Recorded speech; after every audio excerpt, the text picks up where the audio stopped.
안녕하세요. 맥키네치 투자클럽입니다. HLB 리보세라니까 같은 이 베제프 신생혈관 억제제인 허치슨 메디파마의 이 프리컨티닉 관련해서 대장암 치료제에서 11월 달에 FDA 승인이 나왔죠.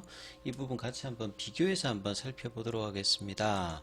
자, FDA 사이트에 가시게 되면 FDA 승인 관련되는 부분이 나왔죠. 프리컨티닉 닙이니까 이것도 이제 경구용 치료제라고 보시면 될 것 같고요. 리프렉터리는 난치성, 메타스테틱, 컬렉트락, 캔서, 이 난치성, 전이성 이제 대장암입니다. 그래서 11월 8일에 FDA에서 이 프리컨티닉 관련되는 부분이 이제 승인되었다는 소식이죠. 제품명은 프루자클라입니다. 다케다 제약 관련되는 부분으로 이제 돼 있죠. 성인 대상으로 해서 전이성 대장암 관련되는 부분.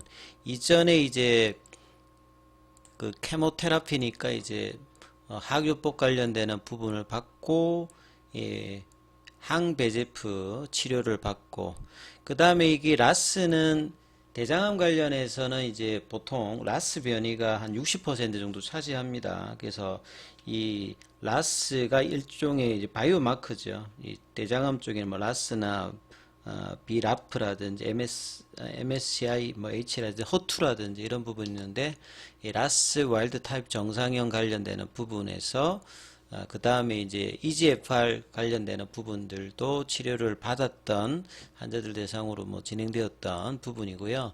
효과 관련되는 부분에서는 이제 프레스코 이 두 번의 임상이 있습니다. NCT 넘버가 이제 각각 있는데 중국 쪽에서 2014년도에서 2020년도까지 진행되었던 게 프레스코고요. 여기에 뭐 이제 주도했던 인물이 수쿠이친 박사입니다. 이 리보세라에 관련해서도 이제 키 오피니언 리드로 수쿠이친 박사가 이제 유명한데요. 이 프레스코 쪽을 주도했던 부분이 중국의 이제 수쿠이친 박사고요. 그 다음에 이제 2020년도부터 해서 지금 아직 임상 완료는 안 됐습니다. 액티브 낫 리크루팅으로 떠 있는 프레스코 2 이걸로 이제 에피커시 효능 관련되는 부분을 했고 이게 국제적으로 그 다음에 다기관 멀티센터 랜더마이즈드 더블 블라인드 그 다음 위약 관련되는 부분의 대조 형태로 691명 정도로 대상으로 했고요. 프레스코는 이제 중국 쪽에서 이제 주로 진행되었던 부분이고 여기는 416명. 그래서 이 OS 값이 가장 중요한 효능 관련되는 부분에서 두 임상에서 진행되었다 이렇게 보시면 되겠습니다. 그래서 프레스코 2에서는 OS 값이 7.4개월, 그리고 대조군 쪽에서는 4.8개월 정도죠. 그리고 프레스코 중국에서 진행되었던 OS 값은 9.3개월이고요. 그 다음에 대조군 쪽에서는 6.6개월. 그래서 대장암 쪽도 보면 이제 미국에서는 세 번째로 이제 발병이 많이 되면서 그 마땅한 이제 치료 옵션 자체가 좀 떨어지는 뭐 그런 그래서 언맷 니즈가 높은 어떤 부분인데요. 이 OS 값이 프레스코 1이나 2에서 보시게 되면 OS 값의 향상이 있던 부분이 있겠죠. 그 다음에 이제 어드버스 리액션 관련되는 뭐 부작용 관련되는 부분은 대표적으로 뭐 하이퍼텐션 고혈압이라든지 뭐 단병뇨라든지 뭐 이런 부분들이 나왔고요. 그래서 이런 내용들이 나오고 여기는 뭐 프라이어티 리뷰 형태로 이 신청 관련되는 부분들이 진행되었거든요. 그래서 프라이어티 리뷰니까 우선 심사니까 보통 이제 표준 심사가 10개월인데 우선 심사는 6개월입니다. 그래서 이게 올해 그 4월 달에 FDA에서 NDA 신청을 하고 이 우선 심사 관련되는 부분으로 진행이 되었거든요. 그래서 이 부분도 좀 비교를 하실 수가 있을 거고요. 그래서 이제 허치메드 관련되는 사이트에 들어가서 홈페이지 보시게 되면 최근 뉴스로 이제 11월 9일 허치메드가 나오고 이제 그 다음에 다케다가 나오죠. 그래서 중국 쪽이나 홍콩 쪽이라든 이 부분을 제외하고 이제 글로벌 판권을 다케다가 올해 다케다 쪽으로 이제 라이센스 아웃을 한 거죠. 그래서 이제 다케다 쪽인데 그 이제 허치메드 요쪽에서도 이제 같이 이제 뜬다. 그래서 뭐 로얄티라든지 이런 부분들이 승인이나 판매에서 이제 받는 어떤 구조라고 보시면 되겠죠. 그래서 중국 쪽 어떤 이제 개발 약물들의 FDA 허가 관련되는 부분들이 10월 달에 나왔고 이제 11월 달에 나왔다는 부분들이 중요하다는 부분에서 이제 살펴보셔야 되는 부분이고요. 이 허치메드 같은 경우에도 작년도에 5월 달에 여기서 또 개발되었던 서루파티닙, 이게 중국 쪽에 이제 임상 관련되는 부분들 중심으로 했기 때문에 다 지역에서 역시 이제 미국 쪽 임상이 필요하다면서 CR 레터를 받았던 부분이었습니다. 2022년도에. 그래서 중국 쪽에서 이제 두 건의 삼상을 하고 이제 미국 쪽에서는 가교 임상 실험도 했지만 FDA가 이런 부분보다는 미국의 어떤 표준 치료와 비교해서 미국 환자를 더욱 대표하는 그룹을 포함시켜 가지고 추가 실험을 해라. 뭐 요렇게 했고, 이제 이 서루파티닉 같은 경우에는 중국 쪽에서는 이제 설란다라는 상품으로 허가되어서 매출을 발생시키고 있었던 부분이었죠. 그래서 2022년도에는 중국 쪽 관련되는 항암제 라인이 미국 쪽에서 대부분 뭐 거절이라든지 CR 레터를 받았던 부분이었다. 이렇게 좀 보셔야 될 것 같고, 이번에 허가를 받았던 부분은 두 개의 임상 관련되는 부분이었죠. 예, 그래서 이제 중국 쪽에서 중심으로 했던 프레스코, 여기 이제 보시게 되면 대부분 로케이션이 중국입니다. 그래서 2014년도 시작해서 2020년 여기를 보면 임상이 완료되었던 부분이죠. 그 다음에 이제 프레스코2 같은 경우에는 액티브나 리크루팅으로 뜨고요.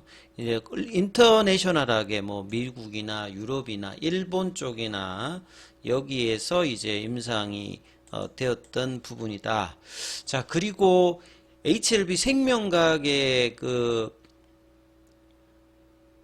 요 이제 투자 설명서에서 보면요. 여기 이제 작년도 5월달 기준입니다만, 이 신생혈관 억제제 현황에서 보시게 되면 리보세라니까 이제 비교 약물들을 쭉 이렇게 동일한 기준으로 그 항체 치료제 형태로 분자 구조가 좀 큰 거 하고 이제 경구용으로 약물들이 쭉 나열되어 있는데요. 맨 끝에 보시게 되면 일루네이트하고 이제 설란다, 이 두 개인데 여기가 둘 다 이제 허치슨 메디파마 약물입니다. 근데 이제 리보세라임하고 기전을 보시게 되면 여기가 이제 베제프R2를 단일 타켓으로 하잖아요. 이게 아바스틴 같은 경우에도 이제 베제프 A, 여기는 이제 베제프 R2, 요렇게 이제 단일, 요거는 이제 항체 치료제 형태로 세포막 밖에서 이제 블라킹을 하는 어떤 구조고, 이 경구용으로 이제 진행되고 있는 부분에서 대부분 다 이제 멀티 타켓 형태로 했죠. 다 이제 타켓이 단일 타켓이 아니라 여러 타켓을 가지고 있습니다. 근데 이제 일루네이터 관련되는 부분에 이제 프로켄티닛 관련되는 부분을 보면 여기도 보면 베제팔 1, 2, 3을 이제 타켓으로 하고 있습니다. 예, 근데 보면 이제 그 적응증 관련되는 부분에서는 리보세라닉 같은 경우도 보면 위암이라든지 유방암, 간암, 비소세포 폐암, 직결정암, 뭐 신장암, 요런 부분들의 어떤 적응증 확장들이 다 이렇게 나와 있잖아요. 여기 이제 이 프로컨티닙 관련되는 부분들도 거의 동일합니다. 그리고 중국 쪽에서는 2014년도에 허가를 받았고, 여기도 2018년도에 이제 허가를 받았죠. 그래서 뭐 셀즈 관련되는 부분들은 중국 쪽에서 이제 2018년도 관련되는 부분에서 이제 셀즈가 리보세램이 훨씬 더 많은 편이고, 이 프로컨티닉 관련되는 부분에서는 2021년도 뭐 매출을 보면 이렇게 크지는 않습니다. 근데 여기가 작년도에 2021년도에서 중국에서 허가를 받고 2022년도에 이제 그 FDA에서 CR 레터를 받았죠. 이 설란다 관련되는 부분. 근데 이제 이 부분들은 그 프로컨티닉 관련되는 부분은 이제 2018년도에 중국 쪽에서는 이미 허가를 받았죠. 그래서 111을 통해서 팔리고 있는 부분들인데, 이 부분들을 이제 그 FDA 이제 허가 관련되는 부분에서 이제 글로벌 판권을 다케다 쪽으로 올해 하면서 이제 우선 심사 형태로 FDA의 승인 관련되는 부분이 진행되었던 부분입니다. 그래서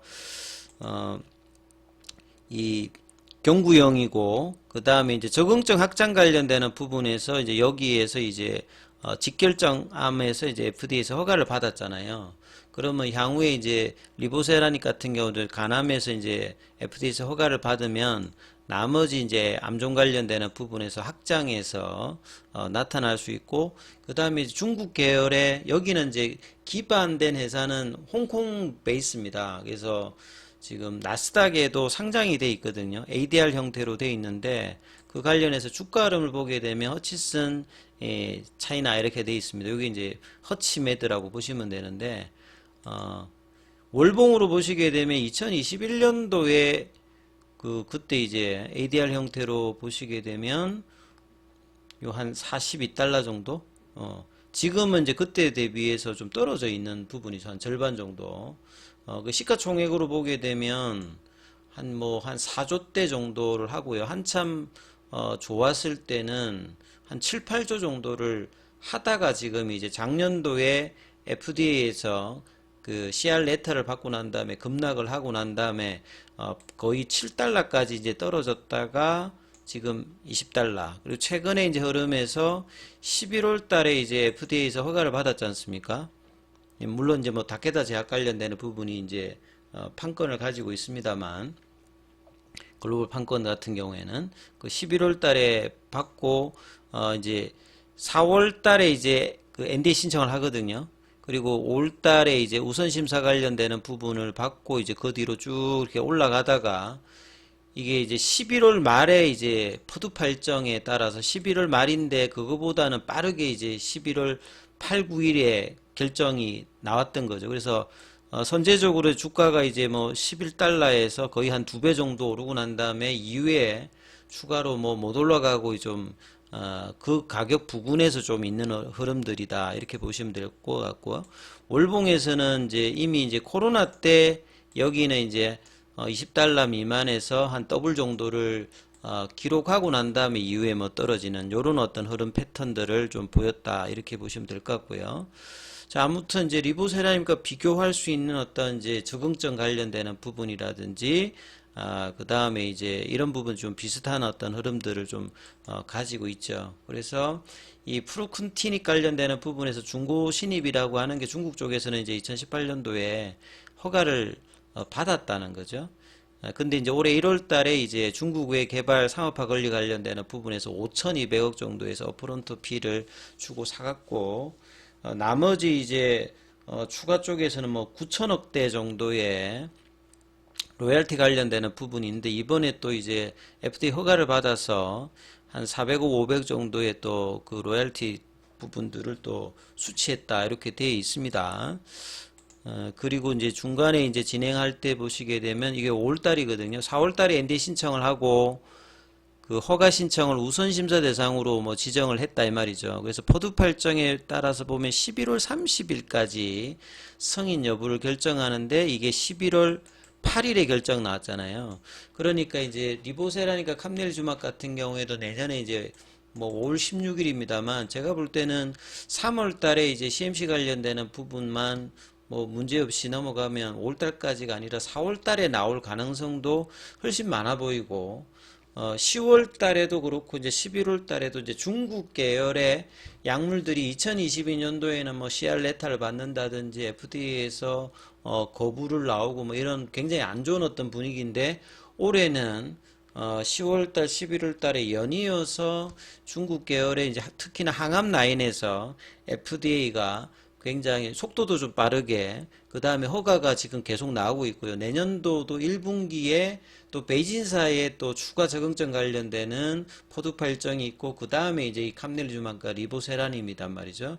그래서 이런 부분들이 이어질 가능성이 훨씬 지금 많아져 보이는 어떤 흐름들이다. 그래서 뭐 이 긍정적인 FDA의 어떤 분위기들이 리보세라니까 캄넬주막에도 이어지는 어떤 흐름들, 그리고 그 부분이 이어지고 난 다음에 이제 이 적응증 확장에 대한 어떤 기대감들이 훨씬 이제 리보세라니까 캄넬주막 관련되어서 기대감이 좀 높아질 수 있는 어떤 가능성이 있기 때문에요. 자, 이런 부분들을 계속 이제 지켜보면서 내년도에도 이 긍정적인 흐름들이 계속 될 수 있는 어떤 가능성이 높아지고 있다. 이렇게 보시면 될 것 같습니다. 여기까지 하겠습니다.